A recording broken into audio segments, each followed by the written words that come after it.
John of Durnay, French, Jean de Durnay, was the Baron of Grzyna in the Principality of Achaia in the late 1280s and early 1290s. The family's original possession, the barony of Kalavrita, had been lost to the Byzantines in the 1260s or early 1270s. According to Antoine Bon, John's father, Geoffrey of Durnay, received the barony of Grzyna in compensation. John succeeded his father as Lord of Grzyna, and titular Baron of Kalavrita, sometime after 1283.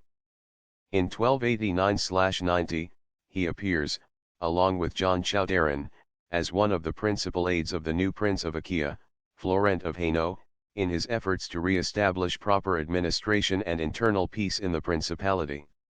In 1292, following a series of destructive raids in the Greek and Latin-held islands of the Aegean Sea, the Aragonese Admiral Roger of Loria led his fleet to anchor at Navarino.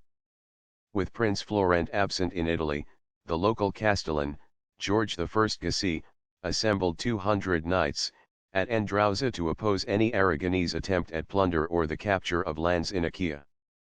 A brief but bloody combat ensued, in which Roger and John, the finest and bravest gentlemen in all the Morea, according to the Chronicle of the Morea, charged each other with such force that their lances splintered and both were unhorsed. In the end, the Achaeans were defeated and George Gassi and John of Durnay taken prisoner, John being saved from death by the Aragonese foot soldiers only through the intervention by Roger of Loria himself.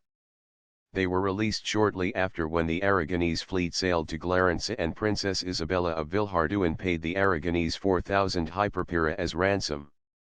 The line of the Durnays and the barony of Grzyna disappear thereafter from record. John's wife, whose name is unknown, was the daughter of Richard I Orsini, Count of Cephalonia.